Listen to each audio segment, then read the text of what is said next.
Hi leaders, I'm Sherelle Whitney from Lift Performance Solutions, and this is one of 7 videos giving you 7 little tips, or what I call little lifts, in relation to staying connected during the coronavirus unprecedented challenging environment that we are all experiencing at the moment. So no matter what industry you're in, you'll find these 7 tips are very practical to you. They're simple tools that you can put into practice right away, and they allow you to create a connected environment with your team, with your stakeholders, with your customers, with your board, and with your colleagues, and with yourself.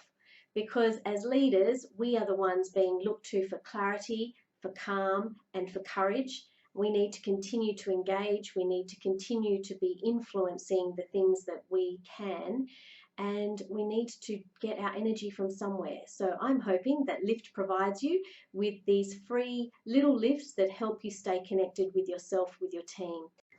This is tip number 3 of the little lifts in relation to connection, and it's called language. And I'm asking you to think about how you can be more verbal in your start and ends to meetings, because what we're not doing anymore is handshaking. And so we normally would start a meeting and a greet by handshaking.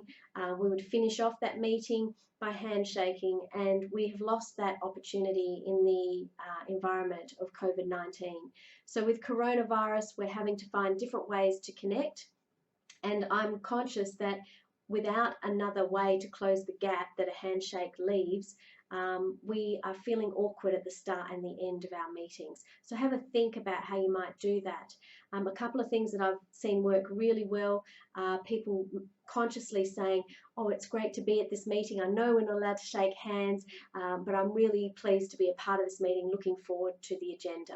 So just setting people at ease, and it takes a few more sentences, because what we don't realize until now is when we shake hands, we're saying so many things non-verbally. We're saying, hi, great to see you. This meeting looks like it's going to be interesting, and the way we shake hands and the enthusiasm that we have and the eye contact that we make and our face looks interested all says to the other person, hey, I'm happy to be here with you and I'm looking forward to working with you.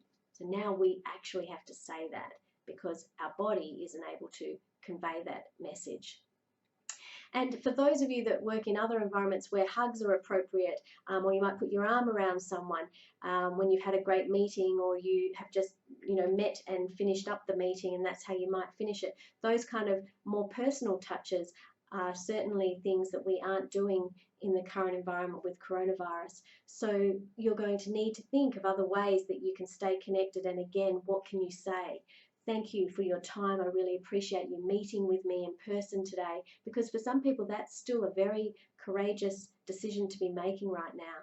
So whatever you would normally do, think of ways that you can close that gap that is left by the non-verbal that we can't do at the moment, the physical touch that we can't do, and think of ways that you want to close that gap and say thanks for being present with me. Something I've also seen is people bumping elbows. I don't know if that does really pass as an idea, because it started as a bit of fun, but obviously now we're being asked to cough into our elbow. So again, that may not totally work. Something that does seem to work is tapping your feet together. So people I've seen at meetings now tapping their toes together, and they're laughing about it. Hey, we're not allowed to shake hands, so hey, we'll tap our feet together. Apparently in Shanghai, they've been doing that for years. So that might be a proven way to create some light humour and also still feel like you're connecting with the person.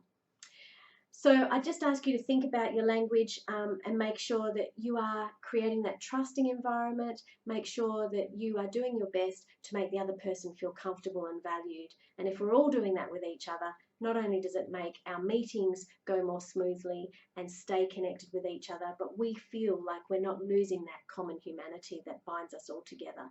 We're all in this together. We're all facing coronavirus together. So if we can talk about it and make it more comfortable for each other, at the same time sticking to those guidelines that are being asked of us in our government and in our workplaces, then we're creating a safe place for us and for everyone that we're working with, and for everyone that goes home to their families and their communities as well. Thank you for listening to that little lift on how to connect. I hope that that's been useful for you and you've jotted down some practical ways that you can take that tool and skill back into your workplace.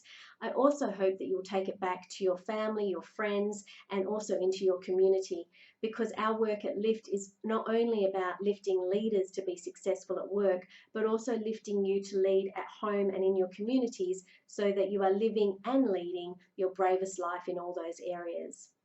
And the last thing I'd like to say to you is, if you haven't already been to our website and downloaded our free Courage to Create Connection ebook, I wrote that over the Christmas break in 2019.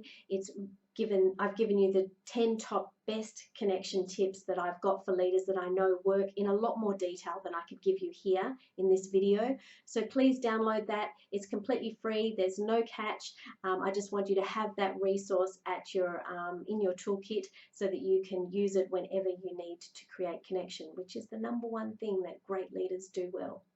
Great, thank you. Stay connected with Lift. I look forward to you watching another little lift soon.